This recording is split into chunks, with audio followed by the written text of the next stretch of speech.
Hello and welcome to the coding walkthrough video for Starbeast 1.7, the final game version. Now, this walkthrough is going to be a fair chunk longer than a normal one, purely because I decided for simplicity really, that I'm going to walk through all of the code for the game in this video. So not just the stuff that was added in 1.7, all of the code for the game. Because even though I've done coding walkthrough videos for all of the previous versions of the game, the code's been tweaked and optimized, and bits have been added and bits have been taken away. So I thought it was about time that I basically did an update video, and what better time to do it than with the final version of the game. So yeah, this is the game that will be handed in, and this is all the code for the final event, essentially. So I will first do a walkthrough of the game, a complete walkthrough of it beginning to end, and then go through all the code, mechanic by mechanic, system by system, essentially. So yeah, strap in, because we're going to be here for a while. Alright, so the first thing I'm going to do is grab my controller. That's one thing I want to point out immediately, to be honest, is that this game can really only be played on controller, because I think it was 1.6. 1.6 or 1. Or this one, I can't really remember which one. But we added controller inputs for rotating the camera, and while they now work really, really nicely on controller, they don't work so well on PC. And that combined with the game feels a lot nicer on controller. So if you're going to play the game, I would highly recommend playing with a controller, essentially. For this, I'm going to use an Xbox 360 controller. And yeah, let's dive right in.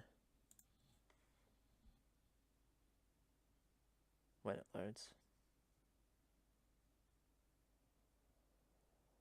You probably know Sid's fantastic background music for the game here. So we start off here in the ruins here, and then immediately you'll notice on the left we have got a objective marker. See that? It rotates as the camera does. And right now it's pointing this way, towards this guy. As you get close to him, his exclamation mark turns up, and you can press B to talk to him. Press that, and there we go. Well, I was wondering when you'd join us. It's been some time since we've had a Starbeast visit our realm. Press B. The stars are in disarray. I'm just going to turn that music down. 1 second. Because that is loud. Go away. Alright. The stars are in disarray, and our people have suffered much, and so we must ask for your help. What lies ahead, even we cannot predict. Press B. You must first meet the High Gazer. He shall tell you what must be done. You'll find him at the observatory up there, you see? It's through the door. Press B. Here, you can use the pillars as orbit points. You can travel between them using your celestial powers. And then, it's done. And you leave him, and as you see, when you get away from him, his exclamation mark goes away. And then we can head down here.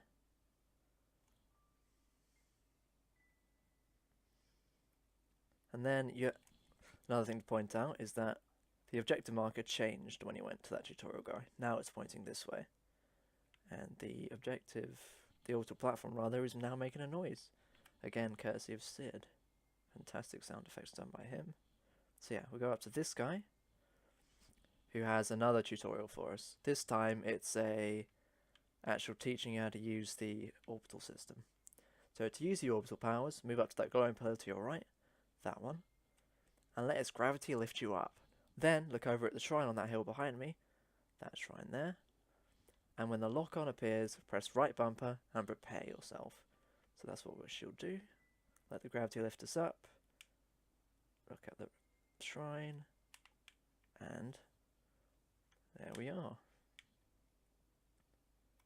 Then we'll head down these stairs just here to go and talk to, as you saw again, the objective marker changed to this guy. This is the High Stargazer. Ah, Leo, I had foreseen your arrival here. When I saw you falling through the sky last night, I knew you could help us. The stars tell their own tales of loss and defeat, but they also tell of a waning hope. Press B. I'm not going to say that anymore. Ursa Major's loss has resonated throughout the stars. spreading dark intent in all its wake, clouding the peaceful nature of so many star signs. When you landed, your stars scattered across the land, and you lost the power that made you whole. We have recovered one of your stars. This will help you regain your strength. Once you've collected them all, you'll be able to revert to your celestial form and unlock your true potential. However, the stars won't necessarily be easy to find. As of now, we only know the location of one of your other stars. If you go to Ares' shrine, you'll find it there, but be careful. He will be guarding the star for Ursa Major. You must find and defeat Ares to reclaim what's yours. To aid you in your fight, look to your left and pick up that glowing item. It will give you your combat powers. Use right trigger for ranged and X for melee. So that's another little tutorial there. Pick that up, and now we've got, thanks piano music, we've got his powers. Range there and melee, which you can't see, but it is happening. So now that we've collected that, we head up to the stairs over here. Up we go. As you can see, the objective marker is pointing down this way, so we'll just use the orbital platform again, transport down to here, and this way. So this is the beginning of the Ares shrine. And now down here there should be a couple AI. There's one. There he is. So these guys are guarding the entrance to the shrine. Look, that's the other one. If we go up to them, start chasing you, fight him back with a laser, and he'll do damage as he tries to ram you there. Now I'll just demonstrate death when he gets you to low enough health. That comes up on the screen, and you respawn at the orbital platform.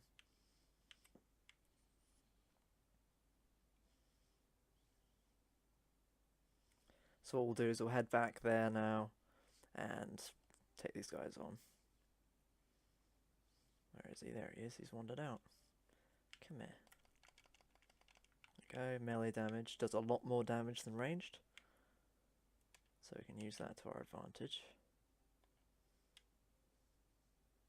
Here he is. Get the other one. Oh god. Get him with the laser. Just pretend that one didn't happen. Come on.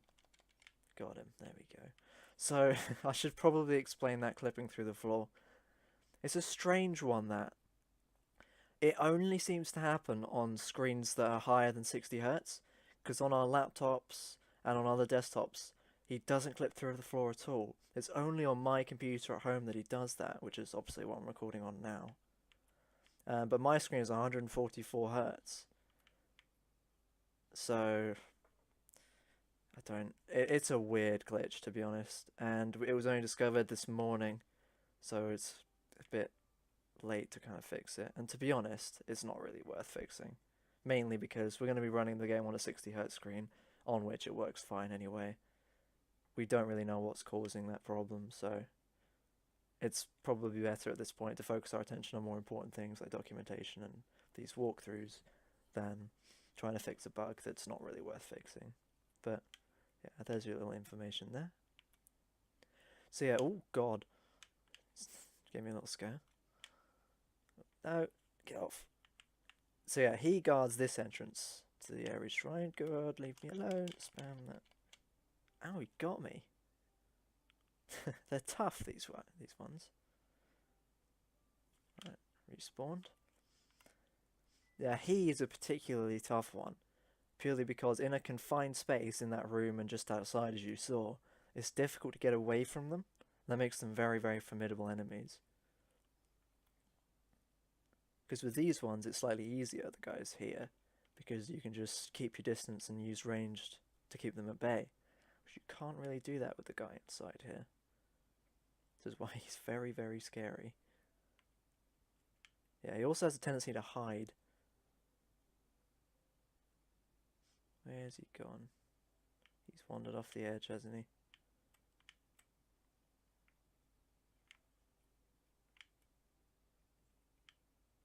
Has he gone back inside? No. I think we either killed him or he wandered off the edge. Either way, let's continue. So as you can see, the objective marker just changed again, just to that way. So we should go through here to get there. The movement system in this game makes this obstacle course here very, very entertaining. There we go. I'm gonna climb these stairs.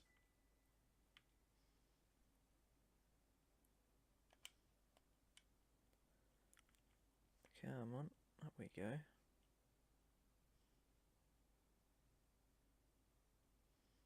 And there we go, up to the top here for the boss battle. I really, really like how he looks. George and Sid have done a very good job designing him. So run rings around him. So what we'll do here is if you let him hit you, bang, hits me, he's now stunned for 4 seconds before resuming his chase. So if we let him hit, oh God, he does a lot of damage. You can then use range to fight him before he then comes after you again. You've got to run rings. Got to be careful, he does loads of damage, 40 I believe, so he can essentially 3-hit kill. There we go, had a chance to melee damage him a bit there. Drain some more of his health, and then melee damage again, there we go. Yeah, melee damage does a lot of... oh, there, that's another example of the glitch there. What? Go back down, thank you.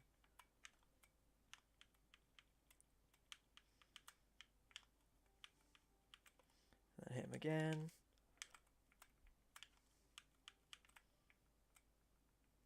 And do a bunch of range damage there. There we go, dead. And once you kill him, fades to black. And we arrive back here. The objective marker changed again. We head up to this guy, excuse me, who says, "Well done, Leo. You've rescued areas and restored peace to his shrine. You've also reached the end of the vertical slice, so well done for that too. Instead, you can rest now while we finish making the game." And yeah, that was a walkthrough of the full game. So it works really, really well. There's obviously one bug there with the clipping through the floor, but as I say, that only seems to happen on screens with a refresh rate higher than 60, so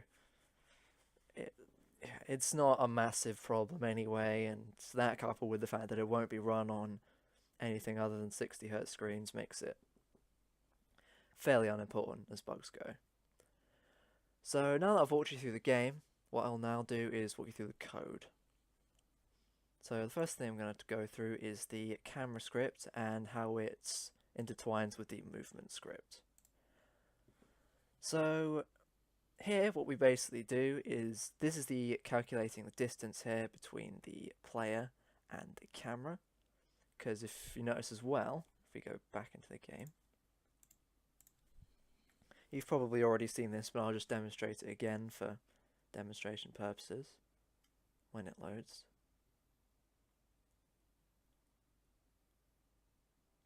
Yeah, as you can see, when you go to the floor, the camera zooms into the player to stop it clipping through the floor, essentially. So I'll just pause the game, because no doubt we're going to need to demonstrate more things. But so that's what this line of code here does, basically. It calculates the distance between the camera and the player, and then it goes essentially if something comes, it calculates a raycast between the camera and the player, and if something comes between the raycast, basically comes between the camera and the player, then change the position of the camera by that offset, basically by how far whatever it is that's come between the camera and the player is. So that essentially means that if something comes between the camera and the player, like the floor, then the camera will move to compensate, and it won't clip through the floor, essentially. So that's what that does. And here we have the basic camera controls, getting the horizontal stick, which is the joystick on the controller here, and adding the movement speed to that, so you can rotate the camera horizontally, and the same here vertically, so you can move it up and down and side to side, essentially. And then we also get the input from the mouse as well, so you can control it on the mouse. And then the final input is the input here, basically how much you move it by, by the axes, and then times that by input sensitivity, which is the sensitivity, how much you move it around, times time.delta time, and then rotate it by that, and what that basically adds up to is this. You can rotate it, and if I hold it a little bit, it moves it slowly, and if I hold it a lot, it moves it fast. That's your input sensitivity right there. So that essentially just allows you to pan the camera around the player. So that then works well with the moving script. So if you scroll down here, it has a hand in essentially controlling the rotation of the player to make the game feel a bit better on controller. So if we look here, it's a similar thing to how it calculated it here. It calculates the direction of the camera on the x-axis and the camera direction on the z-axis, the only two ways you're going to rotate the player essentially. And then goes, if you're moving the joystick, the x-axis, side to side essentially, then calculate the angle and basically work out exactly what you're doing. And then if you're rotating it and it's calculated your rotation, then rotate the player accordingly to the target rotation. So what that essentially does is you're moving the camera around as normal here, but if you go forward, you can then rotate the player using the camera joystick. Look, rotating it if he's moving, and then stop moving, and he pans. That's essentially what that line of code there does. It makes it a bit more enjoyable and a bit easier as well to play. So now I'll move on to the actual movement. Well, there's a little bit here. Basically, if he collides with the platform, anything tied with platform, which is the floor essentially, then he's able to jump. And if he collides with the activate boss thing, which was the step by the Ares Shrine, then it spawns in the boss. That bit there is basically to stop Ares wandering off. He only spawns when the player gets close, essentially. And this here, when you exit the platform, can jump is turned to false. So that basically means he can only jump once to prevent you basically spamming jump and flying way up into the air. And then we've got this little function here, which basically enables the player to get up small inclines. So it sends out a raycast, and if something hits the raycast, then transform the player upwards by however high whatever the incline or whatever it is in front of him, essentially. So I'll demonstrate that as well. Because if you notice here, oh, I haven't got gizmos on. Turn gizmos on. He's got a little ray there. And if we go up to this step here, the ray collides with it, and the player moves up accordingly. Because previously you had to hit jump in order to move upwards, and it was annoying, so that's what that little function does there. And then here we have a fairly basic jump functionality. When jump occurs, add a upwards force to the rigid body times the jump speed, which is 800F. It's a high jump. Then we start an IE numerator here, which is actually obsolete, because that's for dashing, which we don't have anymore. Let's just pretend you didn't see that. Yeah, we don't need that anymore, because dashing, I think, was something in prototype 1.7 or so. So this is the main movement bit here. It basically defines the axes, which are the controllers, and basically goes, if you're moving the axes, then if you're moving the axes, and if the player speed is less than 50 velocity, then add velocity to the rigid body, add a transform.forward to it as well. Well, that is the velocity essentially. Add a transform.forward times the axes not magnitude, which is how you're moving the axes essentially, how much you're moving them, times the walk speed, which is a float of 100F, times time not delta time. And if the player speed is greater than 50, set the player speed to 50. So what that essentially does is limits the player speed to 50, because if you don't have that, then the player could accelerate infinitely. So this means you can only accelerate to a maximum of 50 velocity. And then here we've got a bit of code here that essentially lerps the camera towards the player at a speed of 500 F. So that basically means so that the camera never falls behind if the player is moving quickly. For example, when you're transporting, the player moves very quickly between orbital pillars. This essentially means the camera doesn't fall behind, since it moves at a movement speed of 500 F, essentially. And then here we define the two axes, horizontal and vertical, as set out on the joystick. They can also use WAS and D to move, though. And then here you can press space or joystick button 0, which is A, A. And that activates the jump function up here. Where is it? We lost it. There. It adds the upward force, essentially, when he jumps. And here we've got, if the player speed is more than 1, and current transport isn't true, then set the idle animation to false, and the run animation to true. So that essentially, when he's moving fast, when he's actually moving at any kind of speed, he'll have his run animation. And if the player speed is less than 1, then set the idle animation to true. And then here, that's a sprint function. They're both sprint functions. This is quite good, this walkthrough. It's giving me a bunch of code that I don't actually need anymore. Get rid of that. Yep, get rid of that. And that. And that, and that. This also calculates the player speed, and then calls the two functions up here. That's the hopping function and calculating the player's rotation. And then here we have a script that freezes him on the x-axis and z to prevent him rolling about essentially when he's jumping. This is great for cleanup. I thought I'd cleaned out all the old code, obviously not. So that brings us on to the, I'm just going to have a drink,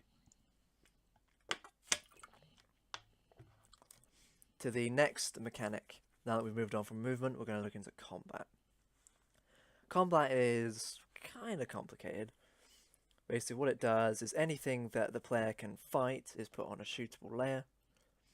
And we also add, this is for the laser here, the line, the physical laser line you see in the game, the purple one, and the light that it gives off. On update, it starts a timer, and it basically goes, if you hit right mouse button or the right trigger, and the time between hits is greater than 0.5 to prevent you just holding the button down and spamming it repeatedly, essentially, then you can hit, which is the ranged combat.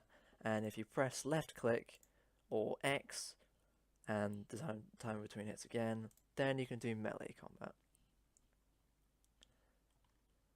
And if we go down here, so this disables the lights on startup essentially. And here we've got the range combat that sets the timer to 0 and enables, when it's being called, it enables the lights and the line so you can see the laser, and designates the origin, which is the transform position, the player essentially, and the direction of it, which is forwards.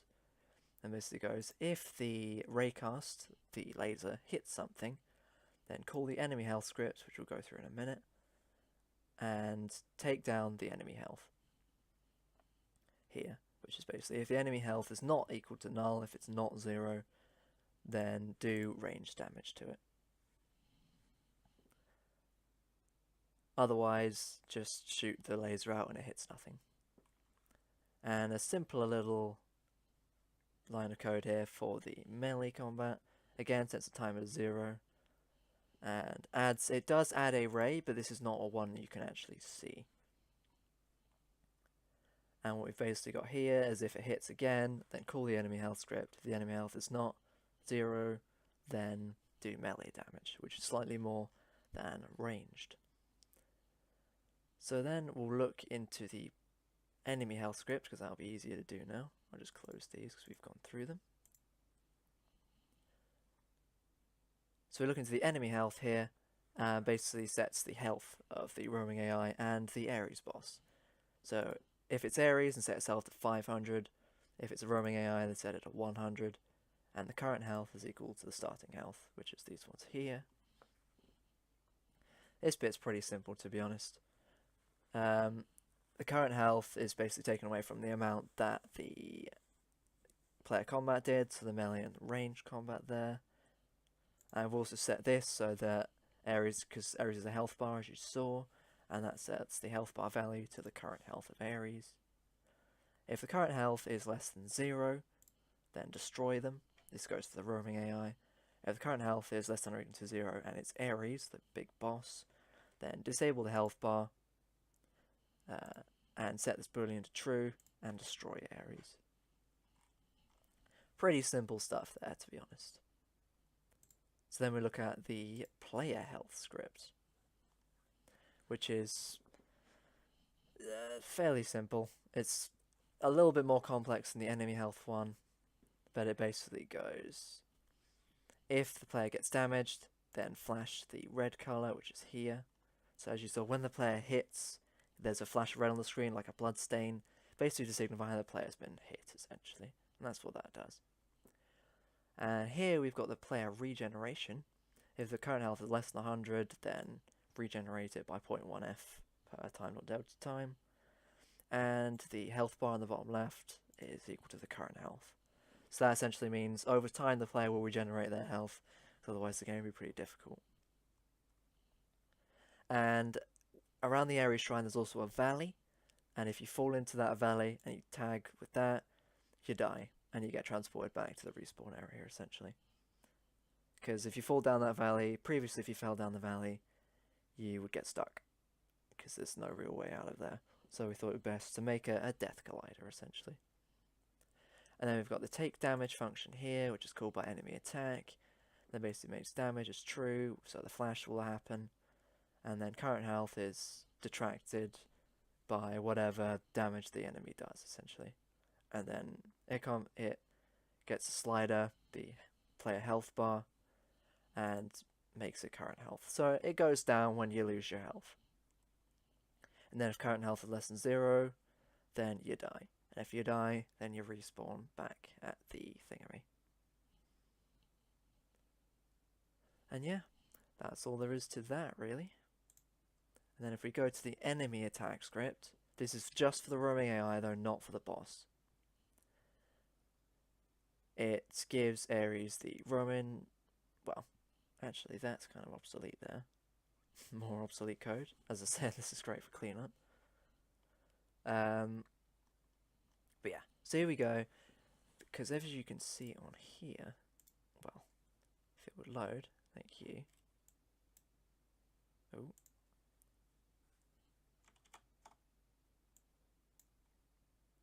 If you go to the roaming AI over here, they've got their own colliders, which are the box colliders on them.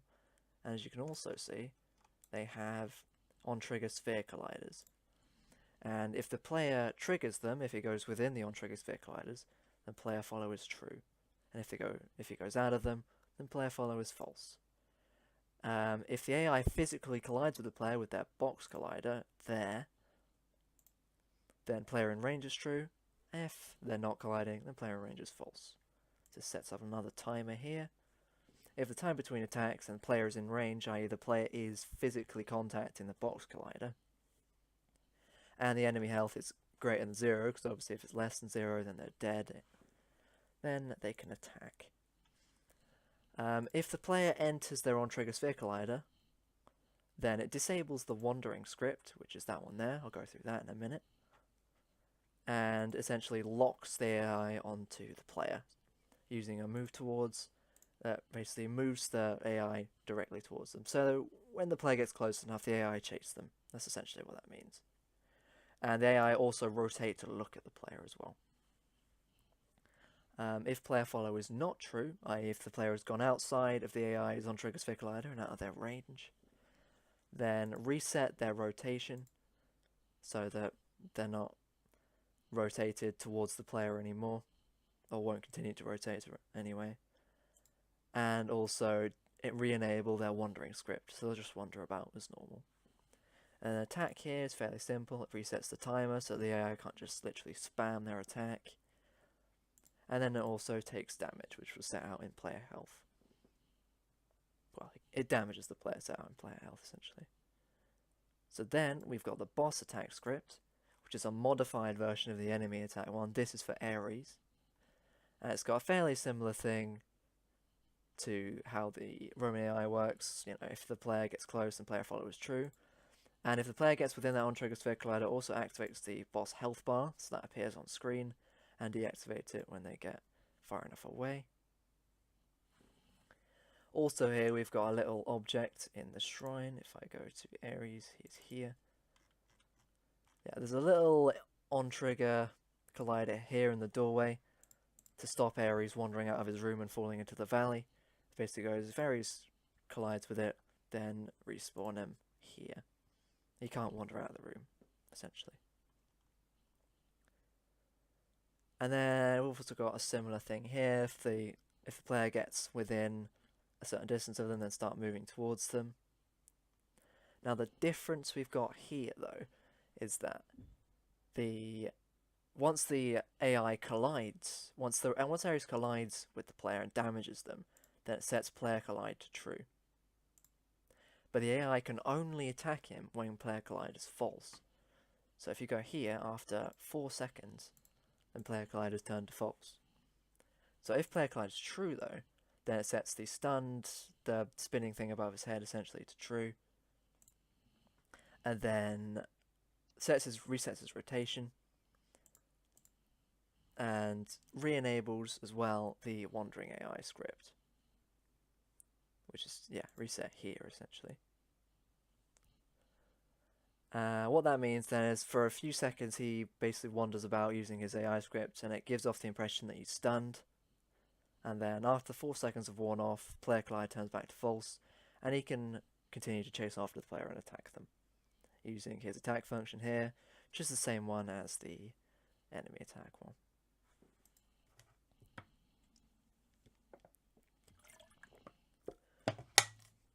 So here we look at the Wandering AI script. This is only triggered if the player is outside of if the Roman AI and Ares boss range. So we've got a random range of numbers here, and they are picked randomly. And so what we've got here is it'll pick, at any given time, it will pick a random number, and the random numbers correspond to random movements. So, for example, well, the random numbers represent seconds.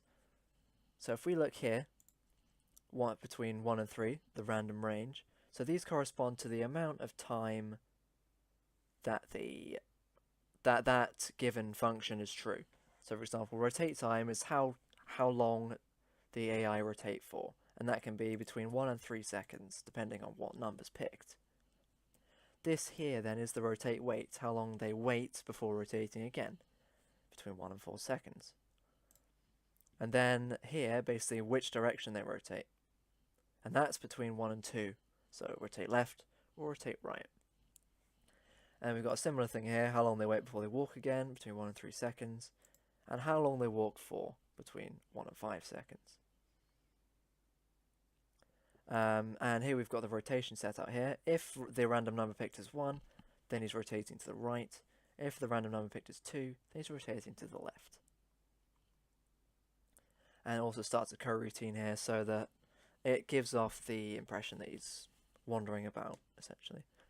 So if the AI is rotating to the right, then rotate him to the right. And if the AI is rotating to the left, then literally rotate him to the left. So these are booleans that basically enable the rotation, really.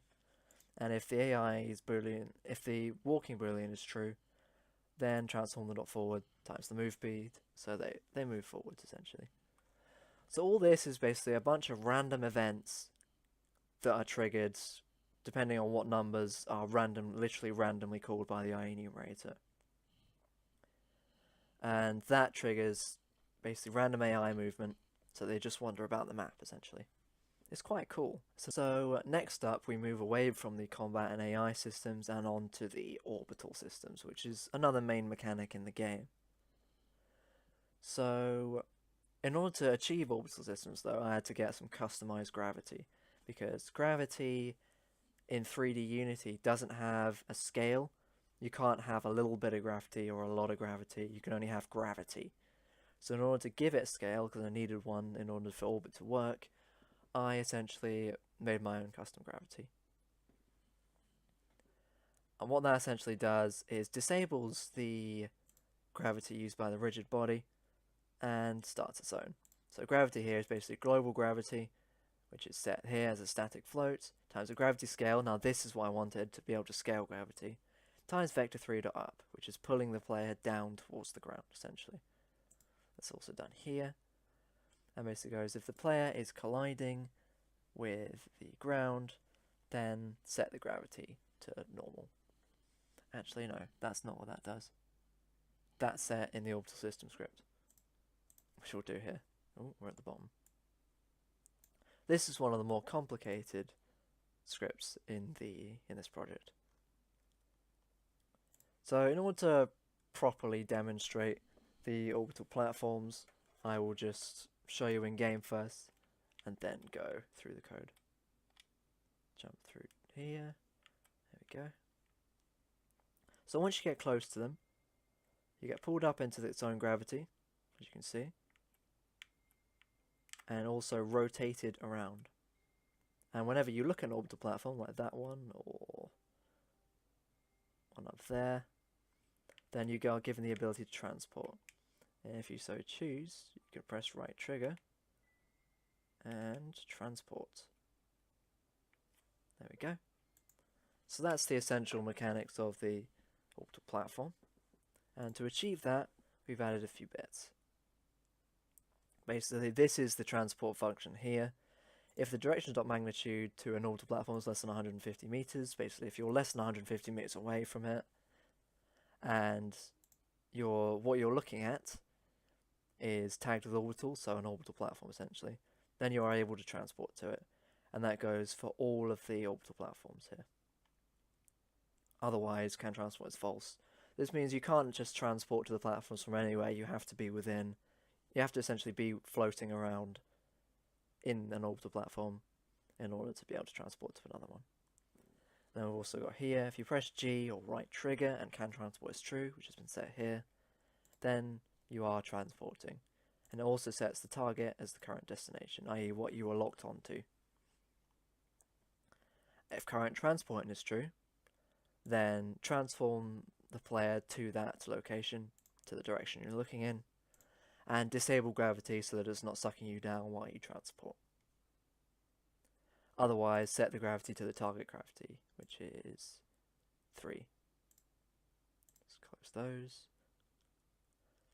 And if the current destination is something, i.e. it's not equal to null, then transform you towards it. That's essentially what that does. So that all aids in the transporting function of the orbital mechanic. And also here, we've got, if current transport is true, then disable the player's mesh renderers and enable that particle. So as you saw, there was wind and particle effects, and Leo transforms into his orbital celestial self, essentially, which is the particle system. That was designed by Sid. Yeah. So that's essentially, that only happens though when he's transporting. And we also added a little function here that if you're holding shift or left bumper, then set the timescale to half of what it normally is. Because as you saw with that first orbital platform, it was a little bit fiddly to really lock on because the player was moving so quickly around the orbital platform. So this, it makes it easier to lock on essentially by halving the amount of time, well, halving the timescale so the player moves in slow motion. And then we've got here, if current transport is false, then re-enable the player and disable that particle system. And then it also recalls all of these various functions. So here we're checking if you can orbit. So if you're within a certain range of the orbital platforms, then you are orbiting essentially, so orbiting is true. And if you're far enough away, then orbiting is false. And here, it's this is the lock-on system. if the current target is not equal to null, i.e. if you're looking at an orbital, if something tagged with orbital, then enable the HUD element, which was that red rotation lock-on thing that you saw. And if you're not looking at anything, then disable it. So only displays when you're looking at something not locked on, essentially.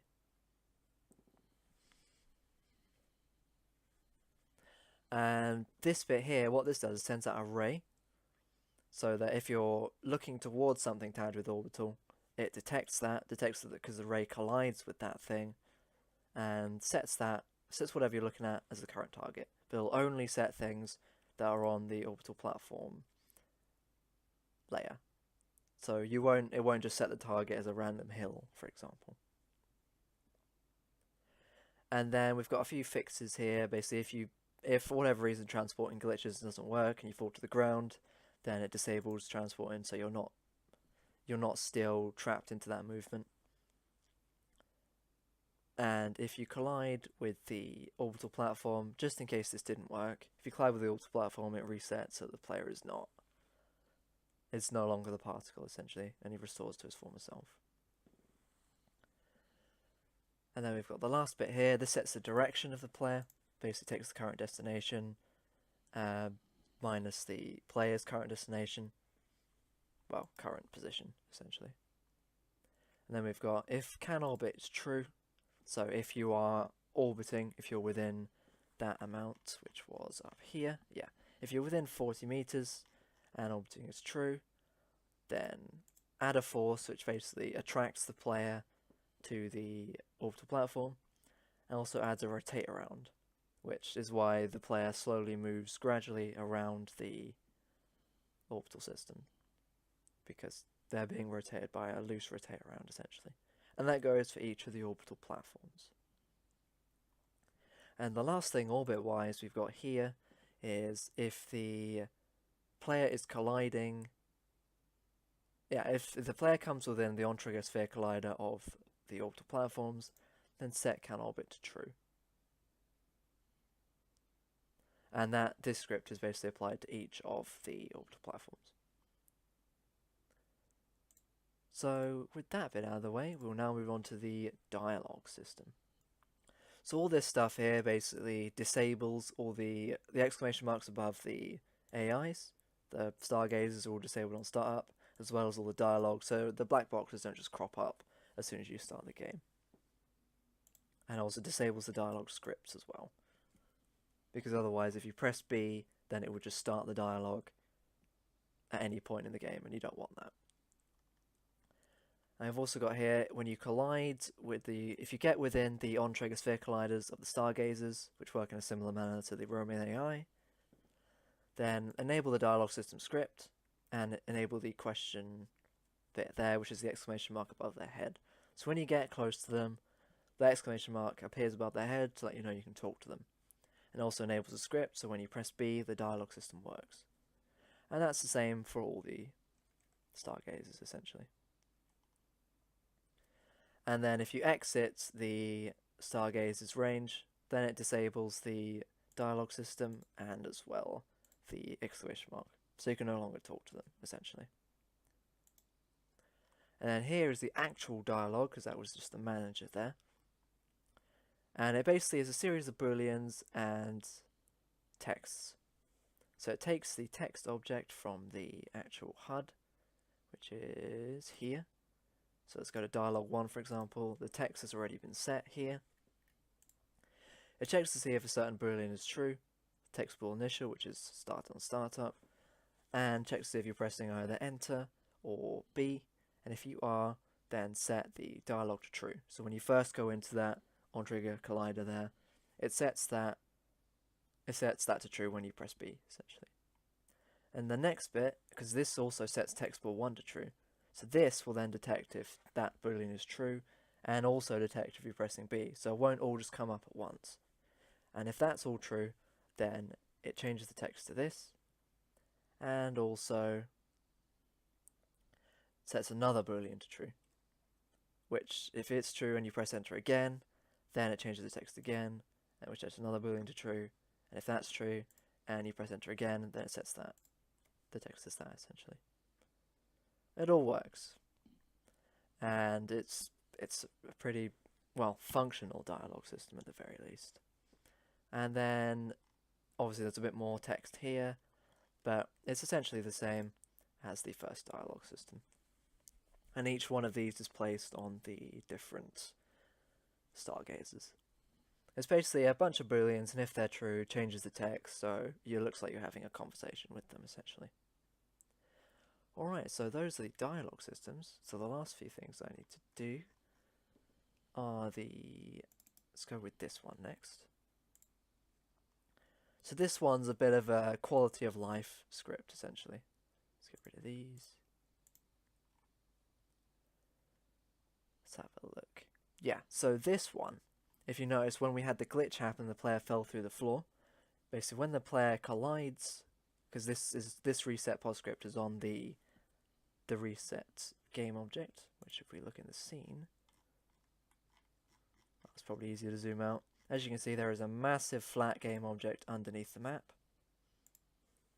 When the player collides with that, then set their transformed position to 1300Y, so that essentially just boosts them up wherever they are. And then here we've got all the fading to black parts of the game. So for example here, we've got because if you notice when you start off the game, it's a black screen for a little while before fading in. That's what this bit does here, essentially, is lerps the alpha of the fading game object from 1 to 0 times time or delta time. Because if we go to it here, wherever it is, come on. Oh, no, sorry Unity, it's decided. Oh no, there we go. So yeah, if we go to here, and onto the HUD, we're not going to be able to see it, but basically, if the alpha is 1, then the game objects, the fading thing is essentially a black screen. If the alpha is 0, then it's see-through and transparent, so you won't be able to see the black bit. So this just lerps it, i.e. fades it from black to see-through, to give the impression of fading in from black. And this is a similar part here. If the boss is dead, i.e. if you've defeated Ares, then begin the timer. Set that AI that you talked to at the end of the game to true, because otherwise he's not active unless you defeat the boss. And begin fading to black. So fading to 1F there. And it sets that timer to true, and once the timer is greater than 5, i.e. once the game is faded to black, transport the player to the final stargazer, and disable all of these. And that's essentially what that does. And yeah, sets that boolean to true, and if it's true, then fade back in from black to the game again, essentially. And then this is the death one, again, pretty simple. If the player dies, the player's health is less than 10. If they're dead, then immediately set the alpha to 1, so there's no fade when you die, just instant black screen. And it also fades in the game over, you died text. And then once the player is regenerated enough, then fade it back in. And this also sets all of these different variables there as the alphas of their component game objects. And then the next system we need to look at is the objective marker, which is the blue arrow that you see on screen. And here, this basically just sets the different objectives. And it calculates the distance between the current objective, which has been set to whatever objective these are, essentially, minus the player's transform position. But only on the x-axis, so it doesn't just flip out because you're above it or below it or whatever. So it's it's a simple objective marker. It's meant to point you in the general direction of wherever you're going. And then here we've basically got this just changes all the angles of the objective marker. So if the player's within a certain distance of it, then rotate to match wherever it is. Yeah, and that's pretty much all of this does here. Changes the angle of the objective marker to match the player's current location in addition to where the player's objective is. It points to where the objective is the bottom line. And then, so here we have the different objectives. If this boolean is true, which is true when you collide with that first dialogue guy, then changes the objective to a different one, which is up in the mountain shrine, I believe, the second objective. Once you reach the mountain shrine and interact with that stargazer, the high stargazer, then change the objective to the third one. That's the diff, and then, yep, that's changed to the next one there. Yeah, the dialogue manager there. Oh, right. Yeah, that's the fourth objective, which is triggered when you go in the room next to the obstacle course. So there's a little on-trigger sphere collider in there, and when you interact with that, it changes the objective to the boss. And once the boss is dead, it then changes the objective to the final one, which is the final stargazer before the game ends.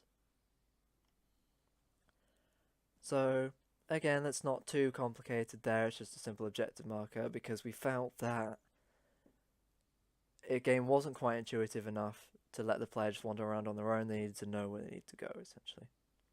And it's always nice to have an objective marker in the game. And then the final script we've got to look through is actually a pretty simple one. This is where, in the mountain shrine, because the player doesn't have their combat powers on startup, so this essentially disables their combat powers on startup there, and then once the player interacts with that mountain shrine element, the floating thing that the high stargazer points to essentially, and re-enable the combat powers and destroy that game object to give the impression that the player's picked it up. And that is it. That is all the code in the game. So there's a lot of complicated mechanics and a lot of simple ones. Honestly, I can't believe that half of it's been coded by me, because I've learnt a hell of a lot doing this semester and coding a game in 3D, which I've never done before. So that was all. Those are all the things I designed in the game. Obviously, there are shaders and other bits and pieces that were designed by George, and the particle systems that were designed by Sid. I'm not going to go through those because A, I don't know how they work, and B, they'll probably go through them in their own blog posts or whatever. So I'm just going to go through what I've done with the game, essentially. So thank you for watching. It's been an hour, so if you've watched this entire video, I think you deserve a medal. But that is all the code for the game, so yeah. There we go.